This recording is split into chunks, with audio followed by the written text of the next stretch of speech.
संपूर्ण महाभारत अनुद्वित पर्व अध्याय 75 और 76 गांधारी की धृतराष्ट्र को चेतावनी और धृतराष्ट्र का अस्वीकार करना। वैशंपायन जी कहते हैं, जन्मेजय, उस समय भावी अनिष्ट की आशंका से धर्मपरायणा गांधारी पुत्र स्नेहवश शोक से कातर हो उठी और राजा धृतराष्ट्र से इस प्रकार बोली। आर्य पुत्र, दुर्योधन के जन्म लेने पर परम बुद्धिमान विदुर जी ने कहा था, यह बालक अपने कुल का नाश करने वाला होगा, अतः इसे त्याग देना चाहिए। भारत, इसने जन्म लेते ही गीदड़ की भांति हुआ हुआ का शब्द किया था, अतः यह अवश्य ही इस कुल का अंत करने वाला होगा। कौरवों, आप लोग भी इस बात को अच्छी तरह समझ लें। भरत कुल तिलक, आप अपने ही दोष से इस कुल को विपत्ति के महासागर में न डुबाइए। प्रभो, इन उद्दंड बालकों की सी हाँ में हाँ न मिलाइए। इस कुल के भयंकर विनाश में स्वयं ही कारण न बनिए। भरत श्रेष्ठ, बंधे हुए पुल को कौन तोड़ेगा? बुझी हुई वैर की आग को फिर कौन भड़काएगा? कुंती के शांति परायण पुत्रों को फिर कुपित करने का साहस कौन करेगा? अजमीढ़ कुल के रत्न, आप सब कुछ जानते और याद रखते हैं, तो भी मैं पुनः आपको स्मरण दिलाती रहूंगी।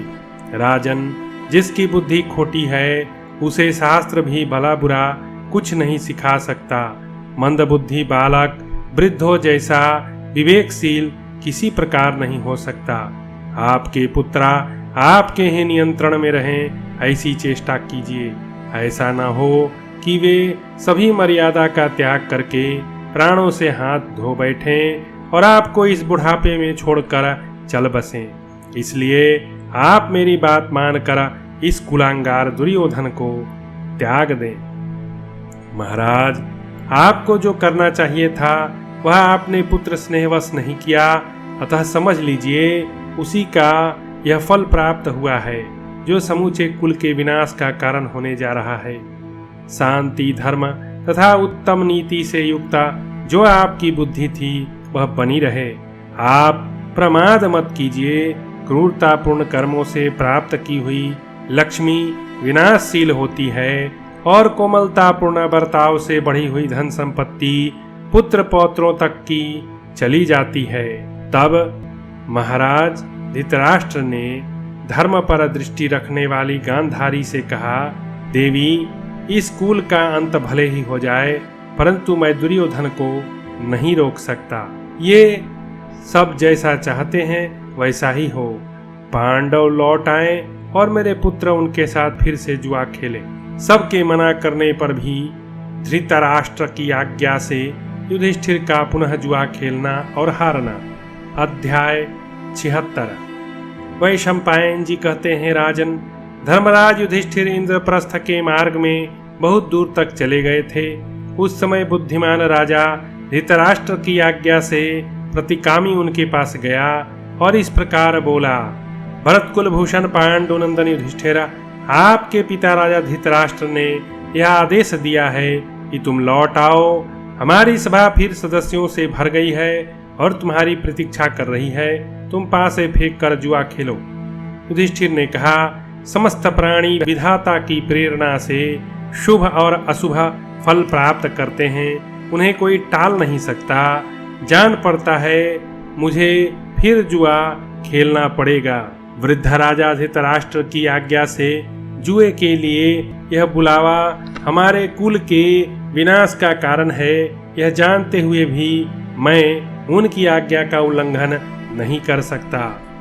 वैशंपायन जी कहते हैं, जन्मेजय, किसी जानवर का शरीर सुवर्ण का हो यह संभव नहीं, तथापि श्रीराम स्वर्णमय प्रतीत होने वाले मृग के लिए लुभा गए।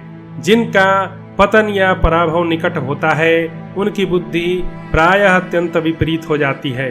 ऐसा कहते हुए पांडुनंदन युधिष्ठिर भाइयों के साथ पुनः लौट पड़े। वे शकुनी की माया को जानते थे तो भी जुआ खेलने के लिए चले आए। महारथी भरत श्रेष्ठा पांडव पुनः उस सभा में प्रविष्ट हुए। उन्हें देखकर सुहृदों के मन में बड़ी पीड़ा होने लगी। प्रारब्ध के वशीभूत हुए कुंती कुमार संपूर्ण लोकों के विनाश के लिए पुनः द्यूत क्रीड़ा आरंभ करने के उद्देश्य से चुपचाप वहां जाकर बैठ गए। शकुनी ने कहा, राजन भरत श्रेष्ठ, हमारे बूढ़े महाराज ने आपको जो सारा धन लौटा दिया वह बहुत अच्छा किया है। अब जुए के लिए एक ही दाव रखा जाएगा, उसे सुनिए। यदि आपने हम लोगों को जुए में हरा दिया तो हम मृग चर्म धारण करके महान वन में प्रवेश करने जाएंगे और 12 वर्ष वहां रहेंगे एवं 13वां वर्ष हम जन समूह में लोगों से अज्ञात रहकर पूरा करेंगे। और यदि हम 13वें वर्ष में लोगों की जानकारी में आ जाएं तो फिर दोबारा 12 वर्ष वन में रहेंगे। यदि हम जीत गए तो आप लोग द्रौपदी के साथ 12 वर्षों तक मृग चर्म धारण करते हुए वन में रहें। आपको भी 13वां वर्ष जन समूह में लोगों से अज्ञात रहकर व्यतीत करना पड़ेगा। और यदि ज्ञात हो गए तो फिर दोबारा 12 वर्ष वन में रहना होगा। 13वां वर्ष पूर्ण होने पर हम या आप फिर वन से आकर यथोचित रीति से अपना अपना राज्य प्राप्त कर सकते हैं। भरतवंशी युधिष्ठिर, इसी निश्चय के साथ आप आइए और पुनः पासा फेंक कर हम लोगों के साथ जुआ खेलिए। यह सुनकर सब सभासदों ने सभा में अपने हाथ ऊपर उठाकर अत्यंत उद्विग्न चित्त हो बड़ी घबराहट के साथ कहा। सभासद बोले, धिक्कार है, ये भाई बंधु भी युधिष्ठिर को उनके ऊपर आने वाले महान भय की बात नहीं समझाते। पता नहीं ये भरत श्रेष्ठ युधिष्ठिर अपनी बुद्धि के द्वारा इस भय को समझे या ना समझे। वैशंपायन जी कहते हैं, जन्मेजय, लोगों की तरह तरह की बातें सुनते हुए भी राजा युधिष्ठिर लज्जा के कारण तथा धृतराष्ट्र की आज्ञा पालन रूप धर्म की दृष्टि से पुनः जुआ खेलने के लिए उद्यत हो गए। परम बुद्धिमान युधिष्ठिर जुए का परिणाम जानते थे तो भी यह सोचकर कि संभवतः कुरुकुल का विनाश बहुत निकट है, वे द्यूत क्रीड़ा में प्रवृत्त हो गए। युधिष्ठिर बोले, शकुने, स्वधर्म पालन में संलग्न रहने वाला मेरे जैसा राजा जुए के लिए बुलाए जाने पर कैसे पीछे हट सकता था, अतः मैं तुम्हारे साथ खेलता हूँ। वैशंपायन जी कहते हैं, जन्मेजय, उस समय धर्मराज युधिष्ठिर प्रारब्ध के वशीभूत हो गए थे। महाराज, उन्हें भीष्म, द्रोण और बुद्धिमान विदुर जी दोबारा जुआ खेलने से रोक रहे थे। युत्सु, कृपाचार्य तथा संजय भी मना कर रहे थे। गांधारी, कुंती, भीम, अर्जुन, नकुल, सहदेव, वीर, विकर्ण, द्रौपदी, अश्वत्थामा, सोमदत्त तथा बुद्धिमान बहलिक भी बार बार रोक रहे थे, तो भी राजा युधिष्ठिर भावी के बस होने के कारण जुए से नहीं हटे। शकुनी ने कहा, राजन, हम लोगों के पास बैल, घोड़े, बहुत सी दुधारी गौएं हैं, भेड़ बकरियों की तो गिनती ही नहीं है। हाथी, खजाना, दास दासी था, स्वर्ण सब कुछ है। फिर भी इन्हें छोड़कर एकमात्र वनवास का निश्चय ही हमारा दाव है। पांडवों, आप लोग या हम जो भी हारेंगे उन्हें वन में जाकर रहना होगा। केवल 13वें वर्ष हमें किसी जन समूह में अज्ञात भाव से रहना होगा। नरश्रेष्ठ गण, हम इसी निश्चय के साथ जुआ खेलें।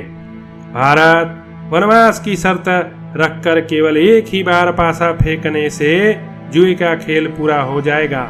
युधिष्ठिर ने उसकी बात स्वीकार कर ली। तत्पश्चात शुबल पुत्र शकुनी ने पासा हाथ में उठाया और उसे फेंक कर युधिष्ठिर से कहा, ये हुई मेरी जीत। इस प्रकार श्री महाभारत सभा पर्व के अंतर्गत अनुद्वित पर्व में युधिष्ठिर पराभव विषयक 75 से 76वां अध्याय पूरा हुआ।